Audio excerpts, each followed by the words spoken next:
Hello, good day. My name is Asmida Ahmad from Multimedia University. Today I'm presenting a topic entitled Managing Climate Change in Malaysia Using Artificial Intelligence or AI, Challenges and Sustainability Through Unified Legal Policy.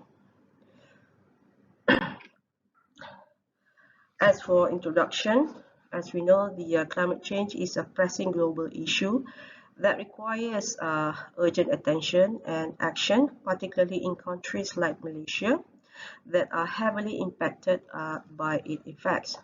So basically, this research explores the potential of using AI as a tool to manage and mitigate the impacts of climate change in Malaysia.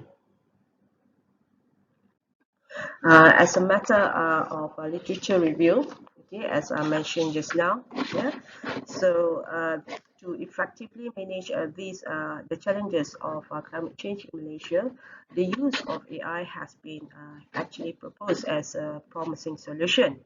By using AI tools, Malaysia can improve its climate change adaptation and mitigation strategies and enhance its resilience to the impacts of climate change. However, the adoption of AI for the climate change management in Malaysia has a few challenges. Among them are lack of data and information on climate change impacts and uh, vulnerabilities in the country. At the same time, there is a lack of capacity and expertise to effectively utilize AI for the climate change management, and thirdly, due to the rapid pace of technological advancement in AI, can lead to issues such as data privacy, algorithm bias, and energy consumption, which may have negative impact for the environment and society.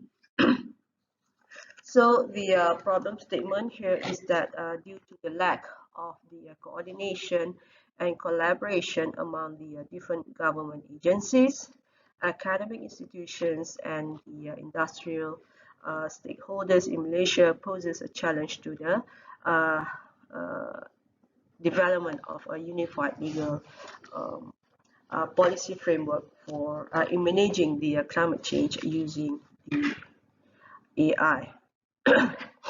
Thus, that brings to the objective of this research is to explore the challenges and opportunities of using AI for managing climate change in Malaysia, as well as to propose a unified policy framework that promotes sustainability and enhances the resilience to the climate change impacts. The research methodology used for this research is a qualitative method approach, which involves several key steps. That is, firstly, a comprehensive review of existing climate change policies and legislation in Malaysia was done to identify gaps and opportunities for integrating the AI technologies. This will require analyzing the current legal framework, including the laws related to environmental protection, energy, and technology. Next, in collaboration with the legal experts, the researcher can then assess the legal implications of these interventions and recommend unified legal approaches to address the climate change challenges effectively.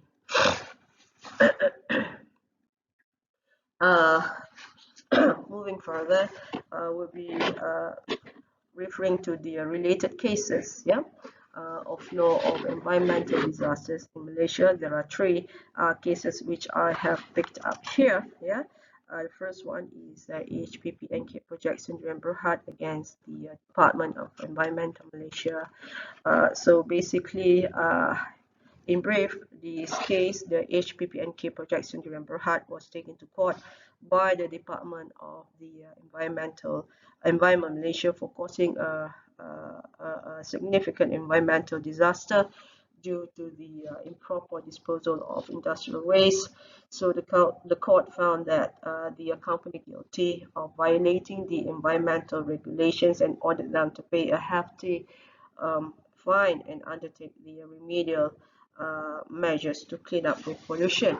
And the next big case is the famous Kim pollution incident, which happened in 2019, yeah, whereby the river in Johor, yeah, was severely polluted by toxic chemicals, which leading to the hospitalization of over 4,000 people, and so several companies were implicated in the incident, and legal action was taken against them for their role in the environmental disaster. So the court imposed heavy fines on the companies and required them to compensate the affected individuals and clean up the water.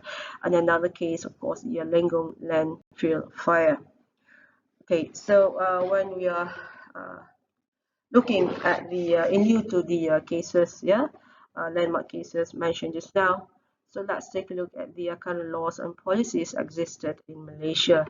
So Malaysia, yeah, like many other countries around the world, is facing the challenges to climate change. Yeah, so in recent years, yeah, several laws and policies have been implemented, yeah, to address climate change and promote sustainable development in the country. So one of the key legislative frameworks in Malaysia related to climate change is the Climate Change Act 2010. And then we have also the Green Technology Financing Scheme, GTFS, the National Climate Change Policy 2010, as well as the Environment Quality Act 1974. So these are among the current laws and policies in Malaysia that we have, but somehow it is of the view that these laws, yeah, can be seen as quite inadequate, yeah, in effectively managing the climate change, yeah. And here are the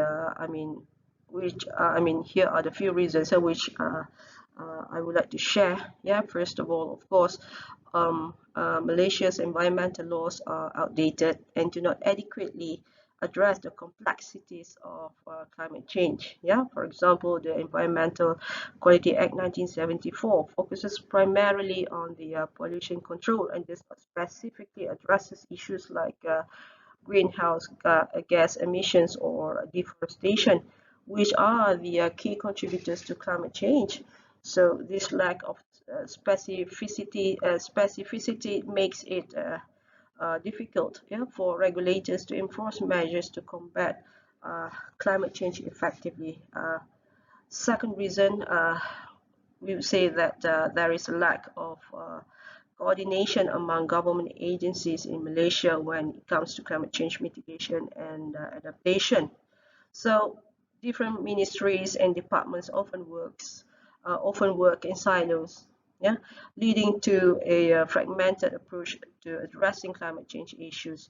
So due to this lack of coordination, it hinders the development of comprehensive policies and strategies that are necessary to effectively combat the impacts of climate change. And another challenge that we can see here is that the lack of public awareness and understanding of climate change issues in Malaysia. So many people are still unaware of the impacts of climate change and the importance of taking action to reduce emissions and adapt to changing weather patterns. So more efforts are needed to educate the public and raise awareness about the need for sustainable development practices.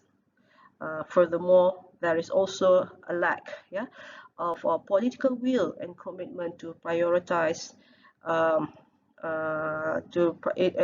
prioritizing the climate change actions in Malaysia. While of course the government has made some efforts to address the climate change, such as committing to reducing carbon emissions by 45% by 2030, there is still a lack of concrete actions and investments in renewable energy and sustainable development. So this lack of political will shall result in slow progress in implementing the effective climate change measures.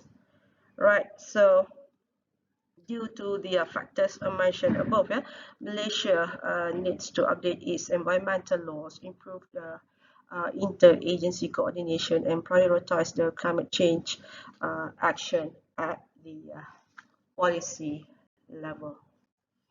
Okay, so here are some of the recommendations and suggestions. Yeah, number one is one of the key recommendations is that to develop a comprehensive national climate change law. Of course,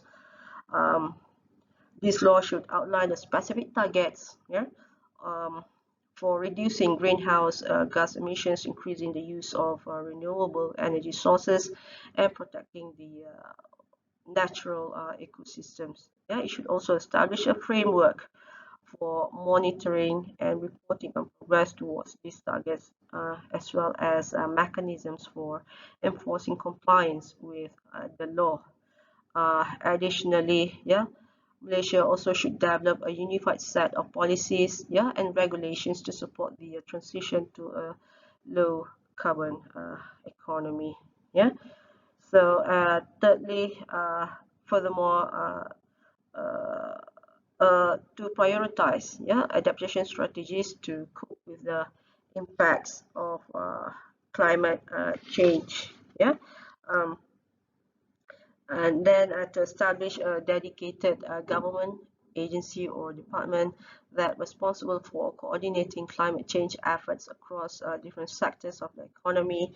And finally, of course, by having a unified laws and policies, yeah, for managing climate change in Malaysia is must be highlighted, yeah, but the fact that the country lacks of comprehensive framework to address this issue. Right. So as a conclusion, yeah, Malaysia basically has actually taken the significant steps to address the climate change through the implementation of laws and policies such as the Climate Change Act that was mentioned just now. However, there is still much work to be done, yeah, to effectively mitigate the impacts of climate change and promote sustainable development in the country. So stronger coordination, public awareness, yeah, financial support are needed to achieve these goals, yeah, these so-called climate goals, yeah, and build a resilience to the challenges of a changing climate. Yeah, so Malaysia can effectively harness the AI, yeah, technologies to combat climate change and ensure the sustainable development for future generations. So with that, I thank you. So this an acknowledgement is given to the Internal Research Fund of Multimedia University, yeah, for funding this research. Uh, thank you.